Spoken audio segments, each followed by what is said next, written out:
Selamat bertemu kembali. Perkenalkan, nama saya Tantri Maulina. Saya adalah staf pengajar di Departemen Bedah Mulut dan Maksilofasial Universitas Padjadjaran.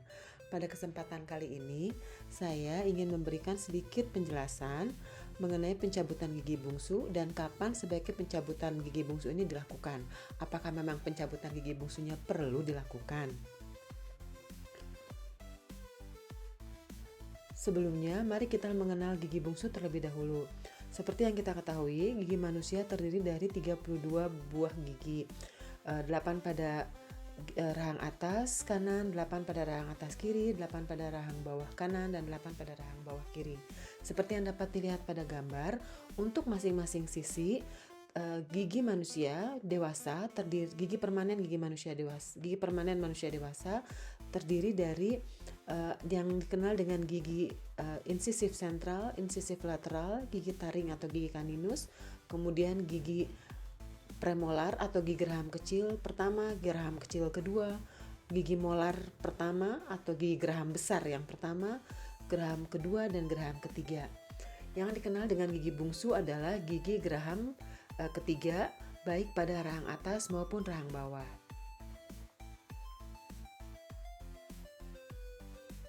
Kapan gigi bungsu ini tumbuh atau erupsi? Jadi, kalau seperti yang dapat dilihat pada gambar, untuk gigi geraham ketiga itu muncul pada usia 17 sampai 21 tahun, baik pada rahang atas maupun pada rahang bawah. Gigi molar ketiga ini atau gigi bungsu ini merupakan gigi yang paling akhir tumbuh dibanding gigi-gigi lainnya. Gigi yang pertama tumbuh adalah gigi gigi insisif bawah, dan selanjutnya sesuai yang terlihat pada gambar diikuti dengan gigi insisif lateral, kemudian gigi molar atau gigi geraham pertama, kemudian diikuti oleh gigi kaninus, kemudian gigi geraham kecil, kemudian geraham kecil kedua, dan seterusnya sampai gigi geraham yang ketiga atau gigi geraham terakhir.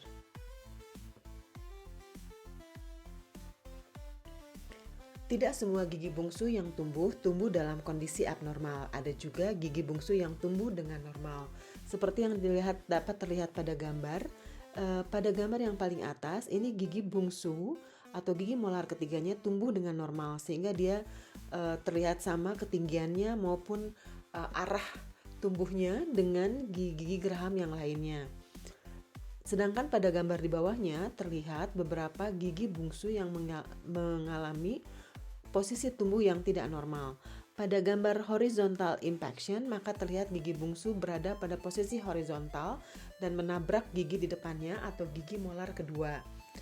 Pada gambar di sebelahnya atau yang terlihat sebagai mesial impaction, maka terlihat gigi molar ketiga atau gigi bungsu ini berada dalam kondisi setengah miring dan menabrak gigi di depannya. Untuk yang vertical impaction, gigi berada dalam posisi vertikal tapi tidak keluar dari rahang. Jadi hanya sedikit sekali yang keluar dari rahang dan hanya sedikit yang terlihat di permukaan. Pada posisi distal impaction, gigi lagi-lagi berada dalam kondisi miring, hanya saja miringnya ke arah rahang dan bukan ke arah gigi di sebelahnya.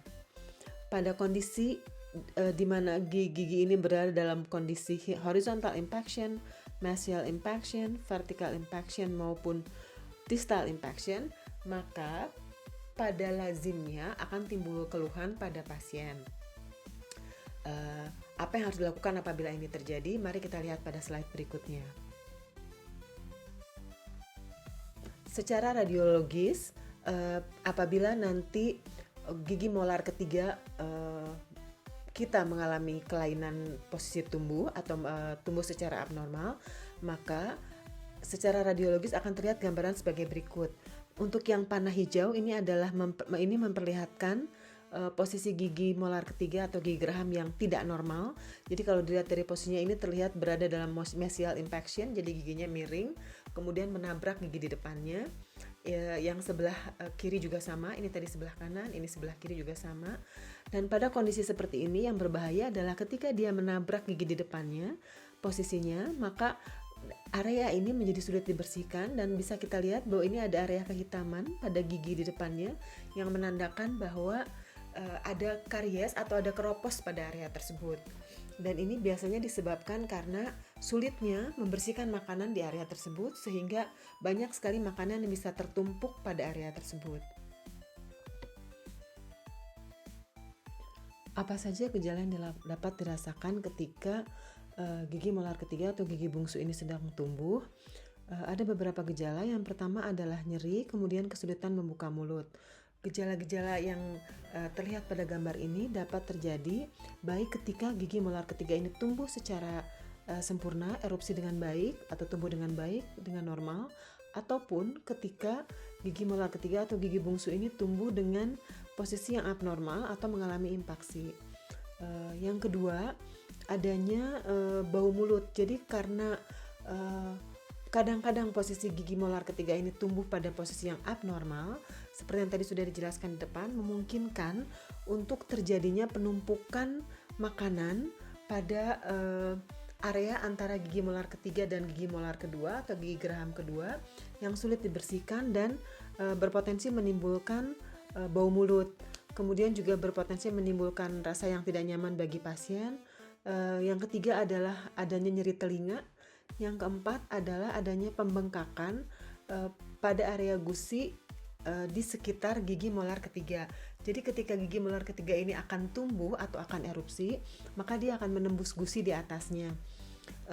Terkadang tidak seluruh gusi ini berhasil ditembus oleh gigi molar ketiga, sehingga ada gusi yang masih tersisa pada permukaan gigi molar ketiga, dan ketika pasien mengatupkan gigi atau mengunyah, ini gusi tersebut akan tergigit-gigit oleh pasien dan ini berpotensi untuk menyebabkan pembengkakan pada gusi di sekitar area tersebut. Yang terakhir adalah pembengkakan kelenjar. Ini juga merupakan salah satu gejala yang lazim terjadi ketika gigi molar ketiga ini mengalami proses erupsi dan menyebabkan peradangan pada area sekitarnya.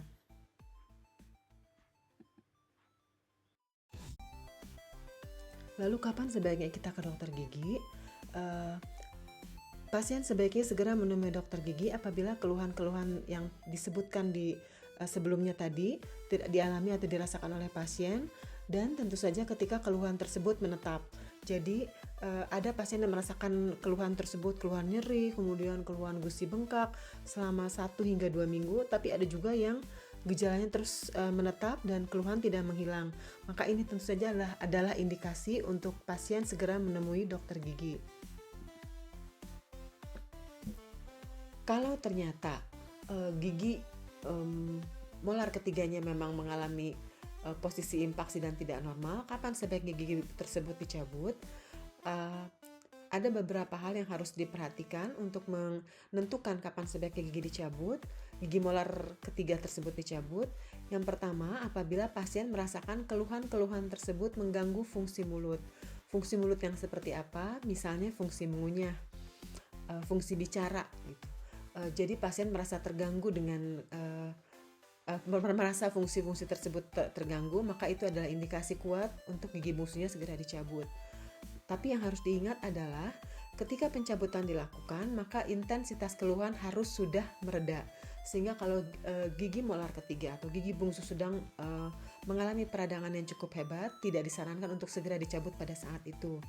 Dokter gigi biasanya akan memberikan obat-obatan terlebih dahulu untuk mengurangi pembengkakan atau untuk mengurangi peradangan yang sedang terjadi. Yang terakhir, kapan sebaiknya gigi bungsu dicabut, yaitu apabila gigi sebelahnya terancam. Kondisi terancam ini seperti yang tadi terlihat pada pemeriksaan radiologis, di mana gigi molar ketiga atau gigi bungsu yang harusnya tumbuh normal ini menabrak gigi di sebelahnya, sehingga posisinya tidak memungkinkan bagi pasien untuk membersihkan area tersebut secara maksimal, sehingga banyak sisa makanan tertumpuk dan pada akhirnya berpotensi menyebabkan keropos gigi atau karies gigi. Tentu saja yang dapat menentukan apakah gigi tersebut terancam atau tidak adalah dokter gigi yang melakukan evaluasi. Penting untuk diketahui bahwa tidak semua pencabutan gigi bungsu harus dilakukan dengan tindakan operasi. Untuk gigi bungsu yang tumbuh dengan posisi normal, tentu saja pencabutannya seperti layaknya pencabutan gigi biasa yang tumbuh dengan sempurna. Gigi bungsu yang memerlukan tindakan operasi adalah gigi bungsu yang tumbuh dengan posisi tidak normal. Tindakan operasinya dinamakan odontektomi atau yang biasa pasien kenal dengan istilah operasi gigi bungsu. Tindakan pencabutan gigi bungsu yang mengalami posisi impaksi atau dikenal dengan nama odontektomi atau operasi pencabutan gigi bungsu terdiri dari beberapa tahapan. Karena lebih banyak tahapannya, maka tentu saja durasinya menjadi lebih panjang dan tingkat kesulitannya memang lebih tinggi. Kalau dilihat pada gambar A ini, maka kita bisa melihat bagaimana ada sedikit gigi bungsu yang terlihat tumbuh. Kemudian pada gambar B ini tulang di sekitar gigi bungsunya diambil sehingga gigi bungsunya bisa lebih terlihat. Ini gigi bungsunya terlihat sekali di bagian belakang, mulai terlihat mahkotanya. Kemudian pada gambar C terlihat bahwa pandangan terhadap gigi bungsu ini menjadi semakin jelas sehingga terlihat sampai ke bagian akar dan sudah mulai dilakukan pemotongan bagian mahkota gigi bungsu. Pada gambar D terlihat bagian mahkotanya dikeluarkan, kemudian pada gambar E terlihat sisa akar yang dari gigi bungsu yang belum dikeluarkan. Pada gambar F ini kemudian nanti dikeluarkan. Pada gambar G sudah terlihat kosong, gigi semua sudah keluar. Pada gambar H dilakukan pembersihan sisa gigi yang impaksi tersebut. Kemudian pada gambar I dilakukan pengisian dengan menggunakan bahan graft namanya.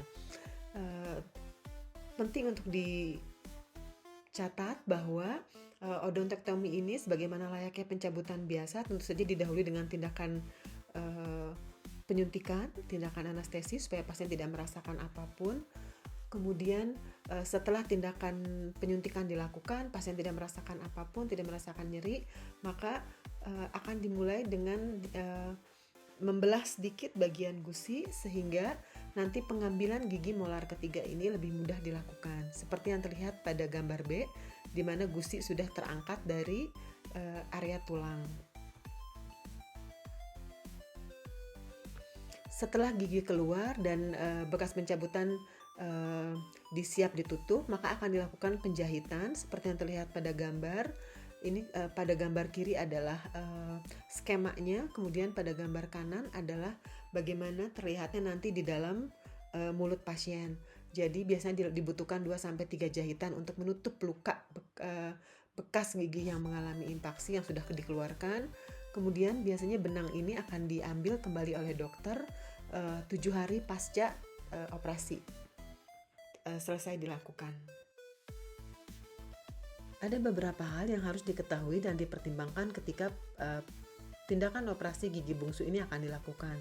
Yang pertama, karena tindakan operasi berpotensi menyebabkan trauma yang cukup berat pada jaringan sekitar, maka kondisi gigi bungsu dan jaringan sekitar sebaiknya tidak berada dalam kondisi terinflamasi atau meradang ketika tindakan operasi dilakukan. Pada operasi gigi bungsu, seperti yang tadi terlihat pada gambar, akan dilakukan pengikisan tulang, kemudian penekanan-penekanan yang cukup hebat untuk dapat mengeluarkan gigi dengan mudah dan mengurangi resiko efek samping. Oleh karena itu, jaringan ketika tindakan ini dilakukan, maka jaringan sekitarnya, jaringan gusi maupun giginya tidak boleh dalam kondisi meradang atau berada dalam kondisi peradangan berat. Yang kedua, rumitnya tindakan ini tentu saja akan meningkatkan risiko terjadinya efek samping baik pada saat operasi maupun pasca operasi. Tetapi tidak perlu khawatir sebab dokter gigi sudah sangat terlatih untuk meminimalisasi resiko pada saat operasi maupun pasca operasi. Meskipun demikian, tentu saja resiko tersebut tetap ada dan ini harus menjadi pertimbangan pasien. Yang ketiga, rumitnya tindakan ini akan berpotensi menyebabkan banyaknya alat dan bahan khusus yang digunakan di dalam tindakan operasi dan butuh keahlian khusus dari dokter gigi, sehingga ini akan berimplikasi pada biaya yang cukup tinggi. Pada kasus yang sangat sulit, pada umumnya dibutuhkan anestesi umum sehingga resiko dan biaya biasanya meningkat. Yang perlu diketahui pada saat ini BPJS sudah mengcover biaya tindakan operasi gigi bungsu, sehingga siapapun dapat melakukan tindakan operasi gigi bungsu apabila tindakan tersebut memang dibutuhkan dan diindikasikan oleh dokter gigi yang melakukan evaluasi. Demikian apa yang dapat saya sampaikan. Terima kasih banyak. Semoga bermanfaat. Apabila ada pertanyaan, silahkan tulis di kolom komentar. Terima kasih. Assalamualaikum warahmatullahi wabarakatuh.